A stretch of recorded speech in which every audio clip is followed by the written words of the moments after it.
गुजरात में आम आदमी पार्टी और एआईएमआईएम ने कांग्रेस का ऐसा हाल कर दिया है मानो जैसे उन्होंने ये मन बना लिया हो कि सनम अब तो हम डूबेंगे ही तो तुम्हें भी ले डूबेंगे।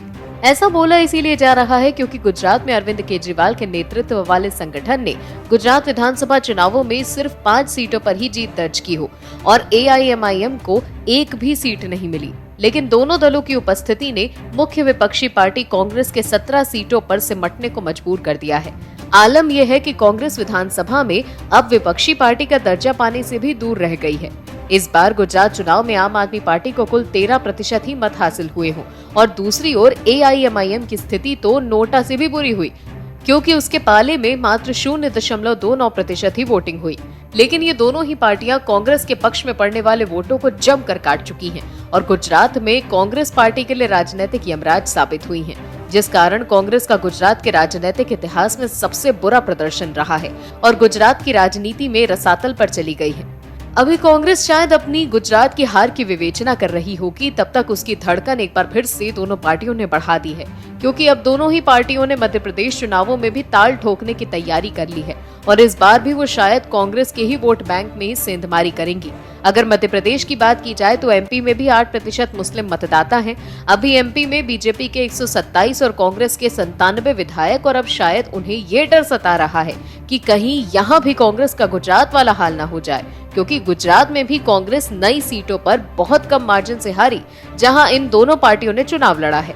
हालांकि आम आदमी पार्टी और ओवैसी की पार्टी अगर गुजरात में चुनाव नहीं भी लड़ती तब भी बीजेपी की अच्छी जीत होती क्योंकि बीजेपी को अकेले 53% वोट मिले हैं। ऐसे में बीजेपी के खाते में 130 से 135 सीटें जाने से कोई भी नहीं रोक सकता था।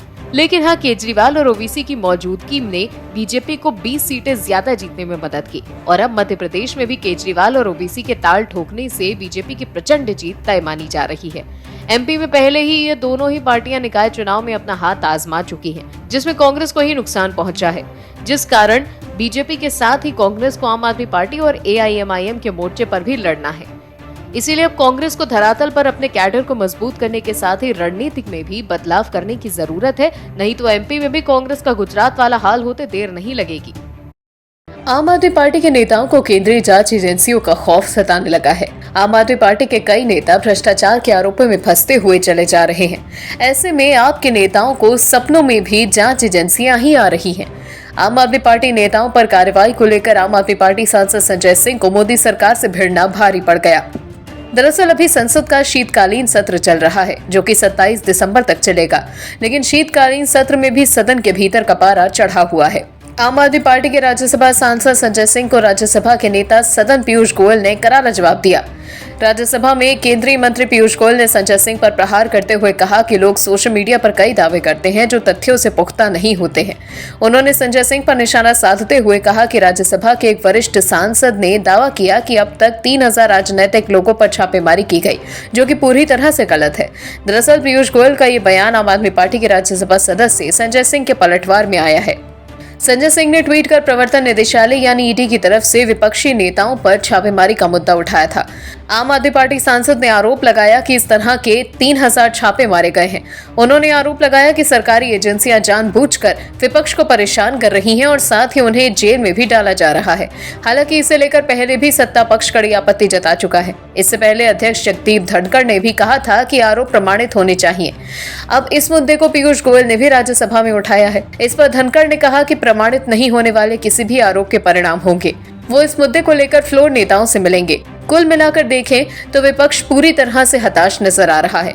विपक्षी नेता ईडी की कार्रवाई से ऐसे डरे हुए हैं कि उससे बचने की हर संभव कोशिश कर रहे हैं। इससे पहले ईडी की कार्रवाई को लेकर विपक्ष की ओर से सुप्रीम कोर्ट का दरवाजा भी खटखटाया गया था। सुप्रीम कोर्ट से ईडी की कार्रवाई पर रोक लगाने की मांग की गई थी, लेकिन सुप्रीम कोर्ट ने विपक्ष को झटका देते हुए ईडी की कार्रवाई पर रोक लगाने से मना कर दिया था। विपक्ष बार बार केंद्र सरकार पर ईडी, सीबीआई और आयकर विभाग का गलत इस्तेमाल करने का मुद्दा उठाकर अपनी फजीहत करा रहा है, लेकिन फिर भी विपक्षी नेता अपनी आदत से बाज नहीं आ रहे। इस बार आम आदमी पार्टी के बड़कोले सांसद संजय सिंह ये मुद्दा उठाने चले थे, लेकिन मोदी सरकार ने सदन में करारा जवाब देकर विपक्ष के नहले पर दहला मार दिया है।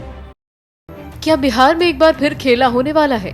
क्या मुख्यमंत्री नीतीश कुमार एक बार फिर पलटी मारने की फिराक में है? ये सवाल इस वक्त राजनीतिक गलियारों में पूछे जा रहे हैं। दरअसल इसके पीछे नीतीश कुमार का बयान है। नीतीश कुमार ने खुद सिग्नल दिया है कि उनका मन एक बार फिर डोल रहा है। दरअसल जेडीयू के अधिवेशन में सीएम नीतीश कुमार की ओर से दिए गए बयानों के बाद बिहार की राजनीति में नई चर्चाओं को हवा मिल गई है कि क्या नीतीश कुमार एक बार फिर बीजेपी के साथ आएंगे। दरअसल जेडीयू के कार्यकर्ताओं को संबोधित करते हुए सीएम नीतीश कुमार ने बताया कि वो बीजेपी से क्यों अलग हुए हैं। नीतीश कुमार ने कहा कि बिहार सरकार में वरिष्ठ मंत्री विजेंद्र यादव और जेडीयू के राष्ट्रीय अध्यक्ष लल्लन सिंह की सलाह पर उन्होंने एनडीए से अलग होने का फैसला किया था। नीतीश कुमार ने कहा कि इन्हीं दोनों नेताओं ने सलाह दी थी कि एनडीए से अलग होकर महागठबंधन में शामिल होकर 7 दलों की सरकार बनाइए।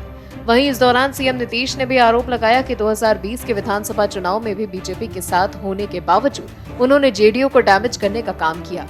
उन्होंने आरोप लगाया कि बीजेपी बिहार में जेडीयू को पूरी तरह से कमजोर करने के एजेंडे पर काम कर रही थी। नीतीश कुमार के इन बयानों में गौर करने वाली बात यह है कि पहली बार बीजेपी से अलग होने का ठीकरा उन्होंने जेडीयू के राष्ट्रीय अध्यक्ष लल्लन सिंह और पार्टी के वरिष्ठ नेता और मंत्री विजेंद्र यादव पर फोड़ा है। अब सवाल ये उठता है कि बीजेपी से अलग होने की जिम्मेदारी नीतीश कुमार खुद क्यों नहीं ले रहे, वो लल्लन सिंह और विजेंद्र यादव को इसके लिए जिम्मेदार क्यों बता रहे हैं। दरअसल बिहार के राजनीतिक इतिहास पर नजर डाली जाए तो सीएम नीतीश कुमार जब कभी किसी फैसले के लिए पार्टी के किसी दूसरे नेता को जिम्मेदार ठहराते हैं तब वो कोई राजनीतिक दांव चलते हैं। उदाहरण के लिए आपको बता दें कि 2020 के विधानसभा चुनाव के बाद से ही नीतीश कुमार लगातार कहते रहे हैं कि उन्होंने बीजेपी के कहने पर मुख्यमंत्री की कुर्सी स्वीकार की है। इन बयानों के बाद नीतीश कुमार एनडीए से अलग होकर महागठबंधन में शामिल हुए। इससे पहले 2015 में बने महागठबंधन से 2017 से अलग होकर एनडीए में दोबारा जाने पर सवाल पर वो कहते हैं कि कैबिनेट के अहम सहयोगी अशोक चौधरी और बीजेपी के वरिष्ठ नेता सुशील कुमार मोदी की सलाह पर उन्होंने महागठबंधन से अलग होकर दोबारा बीजेपी से गठबंधन करने का फैसला किया था। अब नीतीश कुमार एक बार फिर से महागठबंधन में जाने के सवाल पर लल्लन सिंह और विजेंद्र यादव की सलाह का जिम्मेदार बता रहे हैं। यही वजह है कि एक बार फिर से नीतीश कुमार को पलटी मारने की चर्चाएं तेज हैं। वहीं कुढ़नी उपचुनाव में जेडीयू प्रत्याशी की हार के बाद प्रशांत किशोर ने भी आरोप लगाया था कि नीतीश कुमार एक बार फिर से पाला बदल सकते हैं। इससे पहले प्रशांत किशोर ने भी तर्क दिया था कि जेडीयू के एनडीए से अलग होने के बाद भी नीतीश कुमार के करीबी हरिवंश राज्यसभा के उपसभापति बने हुए हैं। पीके ने कहा था कि हरिवंश के जरिए नीतीश कुमार एक बार फिर से एनडीए में जाने का ऑप्शन रखे हुए हैं। ऐसे में सवाल उठने लगा है कि क्या प्रशांत किशोर की भविष्यवाणी सच होने वाली है। आम आदमी पार्टी को एक बार फिर से बड़ा झटका लगा है। पार्टी के मुखिया अरविंद केजरीवाल पार्टी के नेताओं को कट्टर ईमानदार बताते फिरते हैं, लेकिन आम आदमी पार्टी के कई नेता भ्रष्टाचार के आरोपों में फंसे हुए हैं।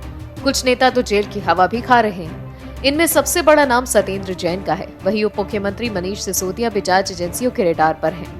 वहीं अब कोर्ट से भी मनीष सिसोदिया को झटका लगना शुरू हो गया है। ऐसे में सिसोदिया भी अगर गिरफ्तार होते हैं तो इसमें हैरानी नहीं होनी चाहिए। अरविंद केजरीवाल भी कई बार यह अंदेशा जता चुके हैं कि मनीष सिसोदिया कभी भी गिरफ्तार हो सकते हैं। वहीं इस बार बीजेपी के दिग्गज नेता और असम के सीएम हेमंत बिस्वा शर्मा ने भिड़ने के चक्कर में सिसोदिया की मुश्किलें बढ़ा दी हैं। मनीष सिसोदिया को कोर्ट ने जबरदस्त फटकार लगाई है। दरअसल असम के मुख्यमंत्री हेमंत बिस्वा शर्मा द्वारा दायर दिल्ली के डिप्टी सीएम मनीष सिसोदिया के खिलाफ आपराधिक मानहानि मामले में मुकदमे को रद्द करने की मांग वाली मनीष सिसोदिया की ओर से दाखिल याचिका पर सुप्रीम कोर्ट ने सुनवाई की। इस दौरान सुप्रीम कोर्ट ने मानहानि के मुकदमे को रद्द करने के सुप्रीम कोर्ट से मना कर दिया। कोर्ट ने कहा है कि कोविड के दौरान एक सरकार लोगों की मदद करने के लिए कुछ कदम उठा रही थी। उनका सहयोग करने के बजाय आप आरोप लगाने को ज्यादा जरूरी समझ रहे थे। वहीं इस मामले की सुनवाई के दौरान मनीष सिसोदिया ने दलील दी कि मैंने कभी भी हेमंत बिस्वा शर्मा को भ्रष्ट नहीं कहा, सिर्फ पीपीई किट के एक कॉन्ट्रैक्ट पर सवाल उठाए थे। कोर्ट की सख्त टिप्पणी के बाद सिसोदिया ने याचिका वापस ले ली है। इससे पहले गुवाहाटी हाई कोर्ट भी मानहानि का मुकदमा रद्द करने से मना कर चुकी है। दरअसल मामला यह है कि मनीष सिसोदिया ने हेमंत बिस्वा शर्मा की पत्नी पर भ्रष्टाचार के आरोप लगाए थे। सिसोदिया ने शर्मा पर भ्रष्टाचार का आरोप लगाते हुए दावा किया था कि कोविड के दौरान तब असम के स्वास्थ्य मंत्री रहे हेमंत बिस्वा शर्मा ने अपनी पत्नी और बेटे के व्यापारिक साझेदारों की कंपनियों को पीपीई किट की आपूर्ति करने के लिए ठेके दिए थे, जिससे सरकार को नुकसान पहुंचा और कंपनी को काफी फायदा हुआ। मनीष सिसोदिया के इन्हीं आरोपों के बाद हेमंत बिस्वा शर्मा ने मनीष सिसोदिया पर मानहानि का मुकदमा दर्ज किया था, जिसके बाद से ही इस मामले को रद्द करवाने के लिए सिसोदिया कोर्ट के चक्कर लगा रहे हैं। हालांकि उन्हें इसमें कामयाबी हाथ नहीं लगी है। पहले गुवाहाटी हाई कोर्ट ने मानहानि के इस मुकदमे को रद्द करने के लिए मना किया और अब सुप्रीम कोर्ट में भी मुकदमा रद्द करने से मना कर सिसोदिया को झटका दिया है। ऐसे में अब आगे से किसी पर आरोप लगाने से पहले सिसोदिया सोचेंगे जरूर। जम्मू कश्मीर में एक बार फिर सियासत गरमाने लगी है। राज्य में अगले साल चुनाव हो सकते हैं, लेकिन उससे पहले पीडीपी प्रमुख महबूबा मुफ्ती सियासी रोटियां सेकने में लगी हैं। दरअसल घाटी में धारा 370 हटने के बाद महबूबा मुफ्ती की सियासी जमीन खिसक चुकी है। जम्मू कश्मीर के लोग अब उनके बहकावे में नहीं आ रहे हैं। ऐसे में महबूबा मुफ्ती अब पीएम मोदी और बीजेपी को टारगेट कर अपने वोट बैंक को मजबूत करने में जुट गई हैं। हालांकि महबूबा मुफ्ती का सारा हथकंडा फेल होता दिख रहा है। घाटी के लोग भी मजबूती के साथ पीएम मोदी के साथ खड़े हैं। अगर किसी को दिक्कत हो रही है तो वो महबूबा मुफ्ती जैसे घाटी के नेताओं को है। महबूबा मुफ्ती को डर लग रहा है कि घाटी में चुनाव हुआ तो उनकी पार्टी का सफाया न हो जाए।